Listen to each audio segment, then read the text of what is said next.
never slow up, no I don't take shit. I got no love for the fakeness. If you wanna play tough and wanna hate this, I'll always show up.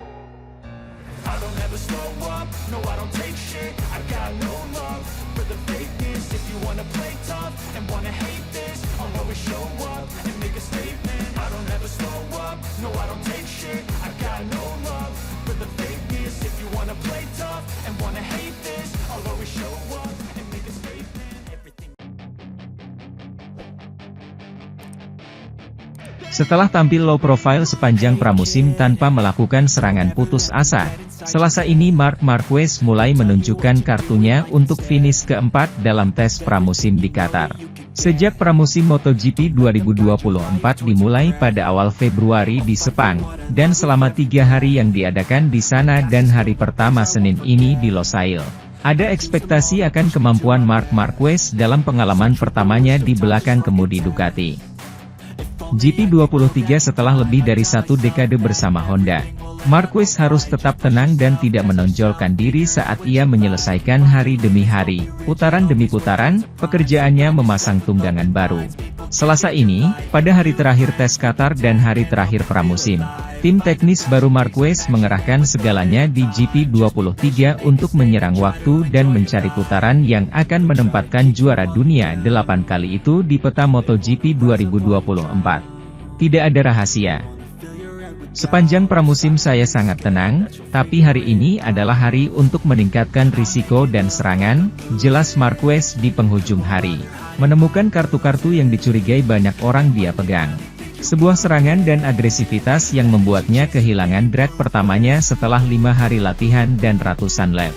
Kejatuhan pertama sudah tiba, tapi itu normal, kata Marc yang terjatuh di setengah jam terakhir hari itu. Meskipun penempatan ini mencari putaran yang cepat, Marquez menempati posisi keempat dalam catatan waktu.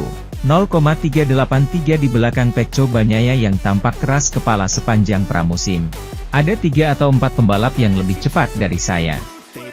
Pecco, begitu pula Enea Bastianini dan Jorge Martin, akunya. Soal musim gugur pertama bersama Ducati, Marc mengaku hal itu akibat kurangnya pengalaman bersama Ducati.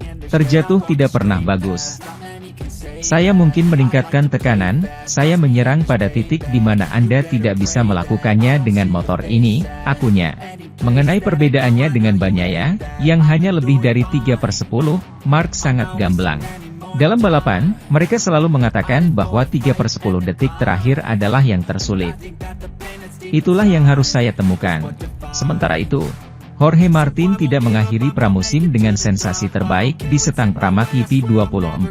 Memperhatikan getaran tertentu di bagian belakang yang tidak membuatnya merasa senyaman yang diinginkannya. Pebalap tim Pramac asal Spanyol itu menyelesaikan tes pramusim MotoGP 2024 hari kedua di Qatar dengan catatan waktu terbaik ke-7, 1:51.466, lebih dari setengah detik di belakang juara dunia 2 kali, Pecco Bagnaia, yang kembali memimpin klasemen. Sesi diikuti dengan rival alami Jorge Martin lainnya, Enea Bastianini dari Italia, yang menempati posisi kedua dengan motor seperti miliknya dan, oleh karena itu, menjadi yang pertama yang harus dikalahkan oleh pemain asli Madrid itu. Masalah di penghujung hari menghalangi Martin untuk menyelesaikan semua putaran yang telah direncanakannya dan tentunya menghalanginya untuk mempersingkat waktunya, yang telah meningkat secara konsisten dibandingkan hari sebelumnya, 1:52.260. Masalahnya adalah para rival melaju sangat cepat pada hari Selasa ini, dan hingga 3 Aprilia, selain Ducati GP23 milik Marc Marquez, finish di depan. Saya merasa sangat nyaman hingga start terakhir, jelas Martin di penghujung hari. Di bagian akhir sesi, Martin tertahan di sektor ketiga pada catatan waktu, meski tampaknya ia tidak terjatuh karena ia tidak memberikan penjelasan tersebut. Apa yang dipahami oleh pemain Spanyol itu adalah bahwa pada level ritme, peningkatannya merupakan hal yang menarik. Saya pikir kami telah meningkatkan kecepatan hampir 1 detik dibandingkan balapan. Saya senang. Satu-satunya hal yang membuat saya khawatir adalah getaran itu, pebalap itu kembali mengenang pergerakan di bagian belakang Ducatinya. Sesuatu yang membuatnya tertarik. Pembalap Gresini Racing Marc Marquez mengalami masalah pada motor Ducati dalam hari kedua tes MotoGP 2024 di Qatar di sirkuit Lusail, Selasa. Kabar masalah pada Desmosedici GP23 Marquez itu disampaikan Crash melalui unggahan di media sosial X. Dalam unggahan tersebut Marquez dilaporkan mengalami masalah teknis di tikungan 15. Sementara itu di jejaring X juga tersebar foto dan video motor Marquez yang mogok saat melakoni tes MotoGP Qatar. Motor Marquez berhenti di tikungan 15 sirkuit Lusail ketika ingin kembali ke paddock. Marquez dikonfirmasi mengalami masalah teknis. Dalam video tersebut motor Marquez juga diantar dengan skuter putih. Marquez berpegangan pada skuter itu agar motornya bisa ditarik ke garasi.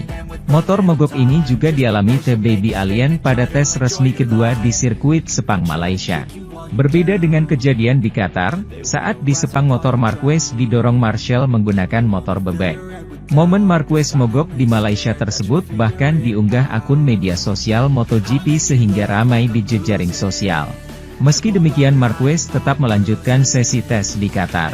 Pencapaian apik dimiliki pembalap 30 tahun tersebut dengan menempati peringkat kedua dengan catatan waktu 1 menit 52,516 detik. Marc Marquez di bawah pembalap Trackhouse Raul Fernandez sebagai yang tercepat sampai setengah hari tes MotoGP Qatar. Raul mencatatkan waktu 1 menit 52,483 detik. Di sisi lain, di belakangnya terdapat rivalnya tahun lalu, yakni rider peramak Ducati, Jorge Martin. Rider asal Spanyol itu berada 0,220 detik di belakangnya. Sementara Aleix Espargaro dari Aprilia Racing menempati urutan ketiga. Pembalap kawakan berusia 34 tahun itu berselisih 0,292 detik dari Pecco. Sedangkan pembalap Red Bull KTM, Brad Binder tampil gemilang di menit-menit terakhir hari pertama ini. Rider berpaspor Afrika Selatan itu duduk di peringkat 4 dengan selisih 0,296 detik dari Pecco. Pemenang balapan MotoGP Qatar 2023, Fabio Di Giannantonio juga meningkatkan catatan waktunya hari ini dibanding saat menjadi pemenang tahun lalu. Sementara itu, juara dunia MotoGP, Francesco Bagnaia, memuncaki hari pembukaan tes pramusim 2024 terakhir di Losail, Qatar, Senin, 19 Februari 2024, dari pesaingnya musim 2023, Jorge Martin. Setelah 3 hari latihan di Malaysia awal bulan ini, tes pramusim MotoGP berakhir di Qatar hanya 2 minggu sebelum balapan 2024 dimulai di tempat yang sama. Setelah awal hari yang cukup lambat karena kondisi lintasan tidak optimal, balapan berlangsung lebih baik saat matahari terbenam di sirkuit internasional Losail. Bagnaia dari Ducati memandu GP24-nya untuk mencatatkan waktu terbaik hari itu dengan waktu 1 menit 52,040 detik. Membuatnya hanya berjarak lebih dari 0,4 detik dari rekor lap sepanjang masa. Bagnaia menyelesaikan 51 lap dan memimpin GP24, dari Martin dari Pramac, yang melanjutkan performa kuat Ducati dengan motor barunya di tes Sepang.